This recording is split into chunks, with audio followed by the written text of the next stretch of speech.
Bien-aimés, euh, bonjour. C'est un grand privilège d'être en présence de vous tous, en présence de l'Éternel, par le glorieux Saint-Esprit. Alors, chers amis, aujourd'hui, par le Saint-Esprit, je vais partager, c'est-à-dire une parole avec vous. Parce qu'on dit bien, quand on doute en Dieu, Dieu permet. Il permet pas pour nous détruire, mais il permet pour que son nom soit glorifié.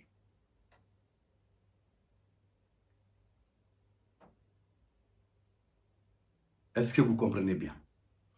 Alors, dans Marc 5, nous allons la lire ensemble. C'est-à-dire dans Marc 5, de verset 22, alors au verset 36. Dans ce Marc 5, nous voyons un homme appelé Jairus, chef de la synagogue. C'était un homme bien respecté, influent, religieux. Et pourtant, cet homme va se retrouver dans une situation où sa croyance, ses positions et même sa réputation ou sa religion seront testées.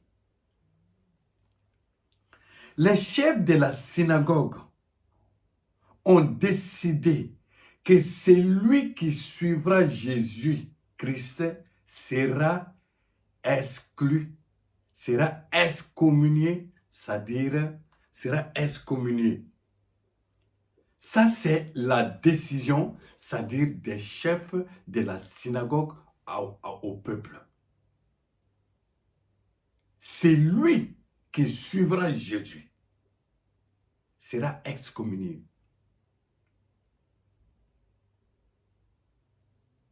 Parce que ils avaient le doute en cet homme. Parce qu'ils ne croyaient pas en lui.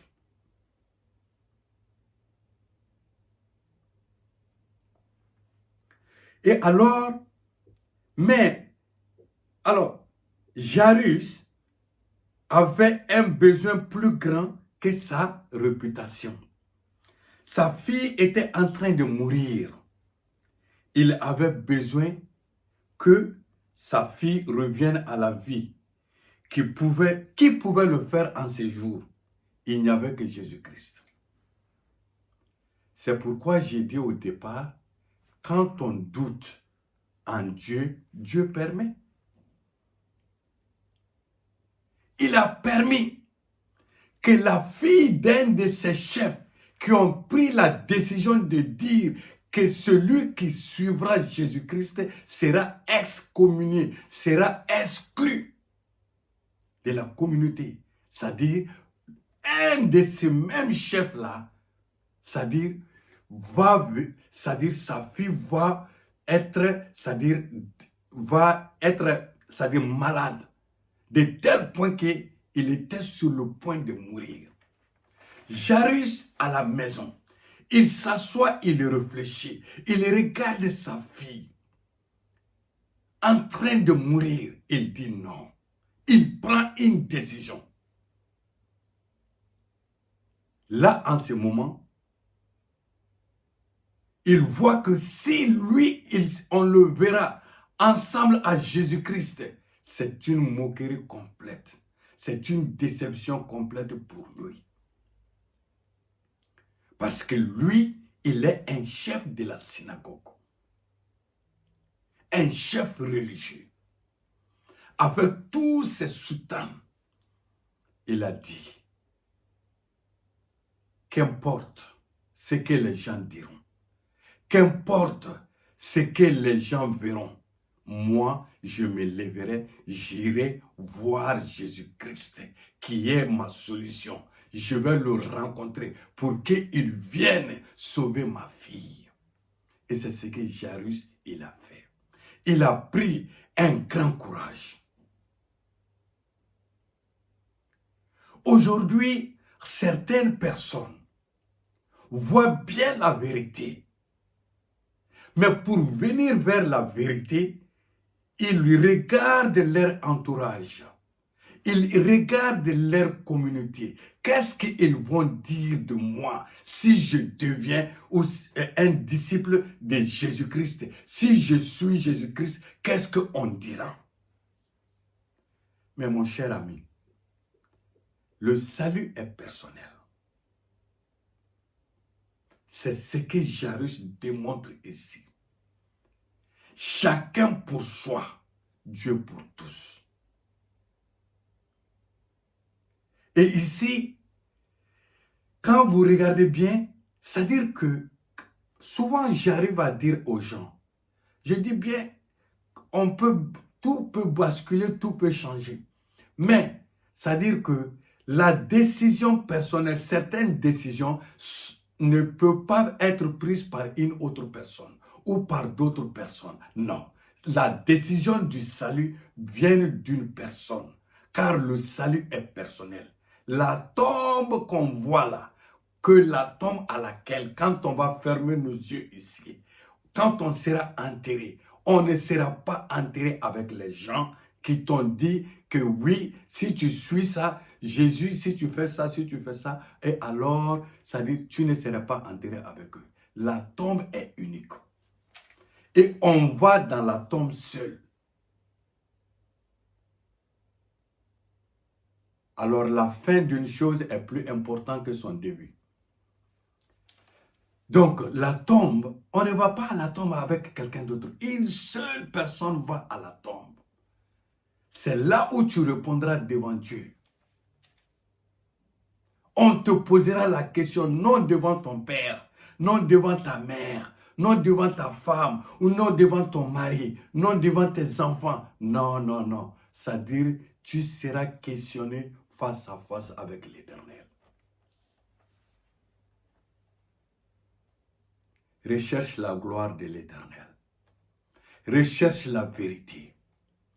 Jairus, il a pris la décision. Il a vu que non, la religion ne peut pas sauver sa fille. Sa position ne pouvait pas sauver sa fille. Son influence au milieu de son peuple ne pouvait pas sauver ses jours sa fille. Celui qui pouvait sauver sa fille, qui est la solution, qui dit que je suis la voie, la vérité, c'est-à-dire et la vie. Il est allé vers lui. Il a pris le courage. Il est parti. Il est tombé sous les pieds de Jésus-Christ. Et alors, il tombe aux pieds de Jésus. Quand la vie t'amène au bout de toi-même, tu n'as plus peur des critiques, ni les regards des hommes. Le désespoir ouvre les portes de la foi. Quand il était en chemin, Jésus accepte. Jésus connaissait le cœur de Jairus. Il savait que cet homme a dit déjà que oui, celui qui va le suivre sera excommunié. Mais voilà lui-même qui est devant lui. Et qui tombe à ses pieds. Voilà. C'est ça. Quand tu doutes en Dieu, Dieu va permettre.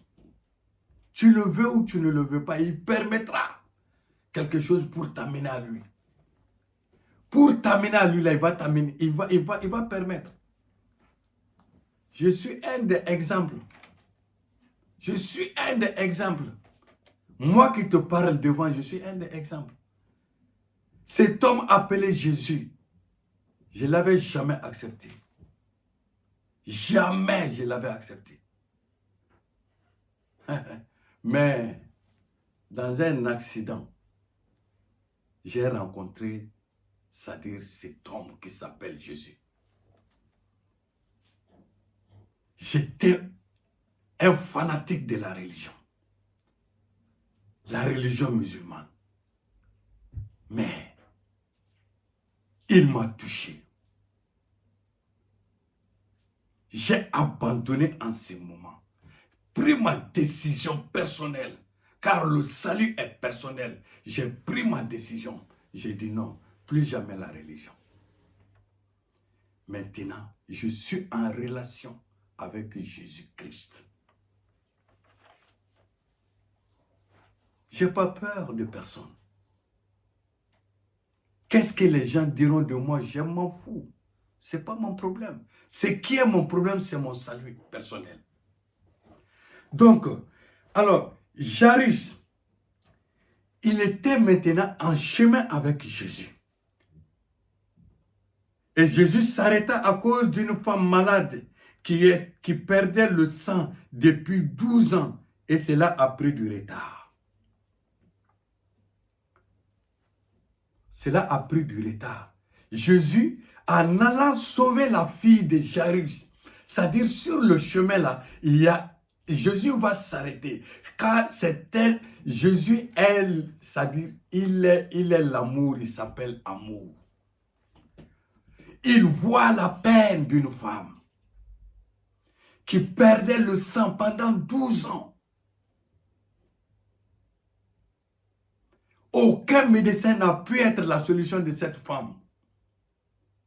Mais quand cette femme rencontra Jésus, sur le chemin en allant chez Jairus, c'est-à-dire là, la perte de sang de cette femme pendant 12 ans va s'arrêter complètement.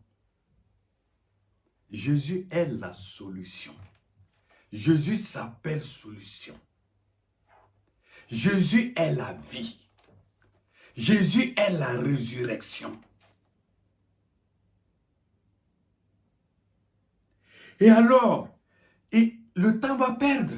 Et regardez, et alors un homme vient de la maison du chef et dit à Jairus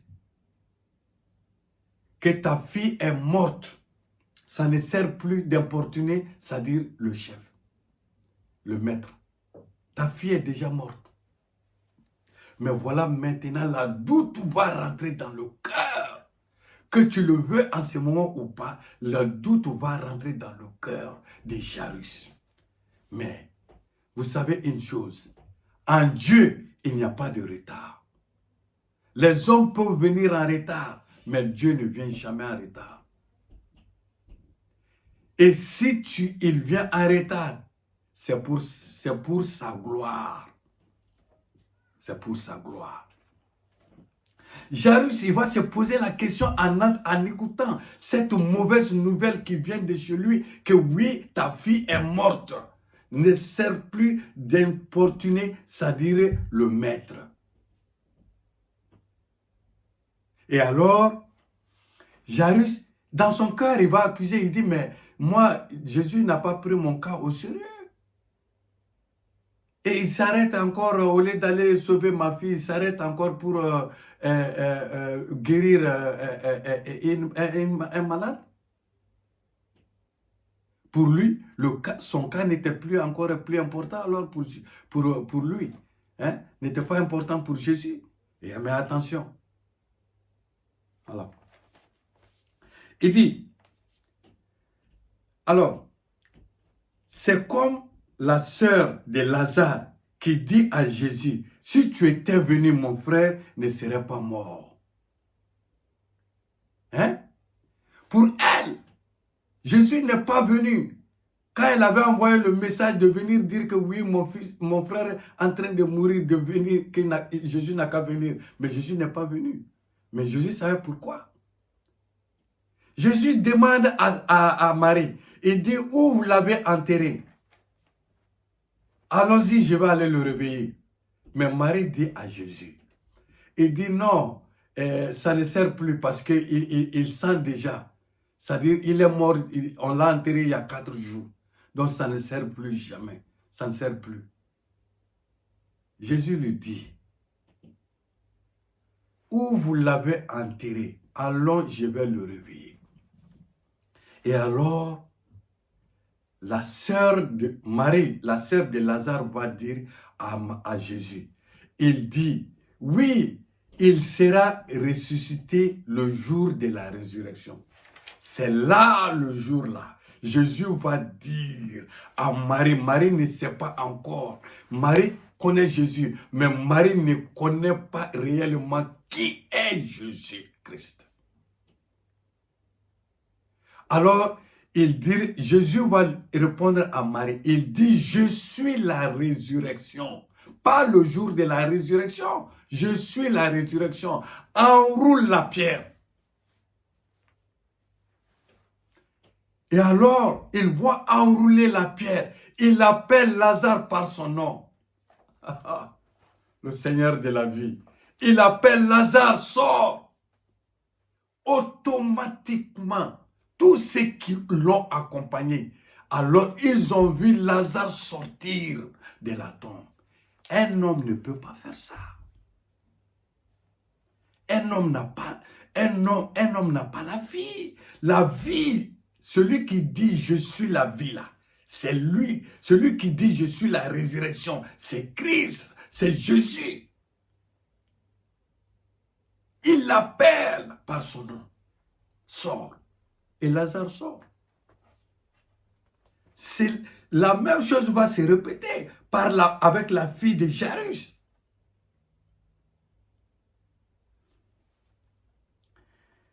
Alors, sans trop vous tarder, alors Jésus répond, je vais le réveiller.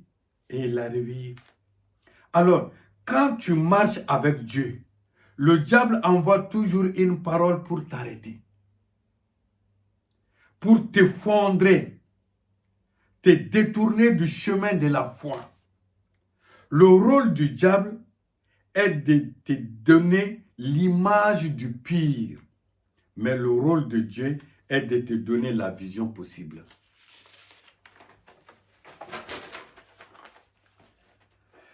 Jésus intervient avant que le doute n'entre dans le cœur de Jairus. Dans le même Marc 5, verset 36. Avant que Jairus n'ouvre la bouche, avant qu'une larme ne tombe, avant que le découragement ne prenne racine, Jésus se retourna vers Jairus et lui dit, ne crains pas, crois seulement. C'est la même chose aujourd'hui. Tu te trouves dans une situation difficile. Tu te trouves que oui, peut-être c'est impossible. Une situation, c'est-à-dire d'impossibilité. Si tu te retrouves dans une situation d'impossibilité, Jésus te dit ce soir, ne crains pas, crois seulement. Il est la solution. Ne crains pas, crois seulement. Et alors, Jésus ne parle pas à la situation. Il parle au cœur de Jairus. Dieu ne s'adresse pas d'abord aux morts, aux maladies, aux problèmes, etc., etc. Mais il s'adresse aux hommes et aux femmes qui vont parler de sa gloire.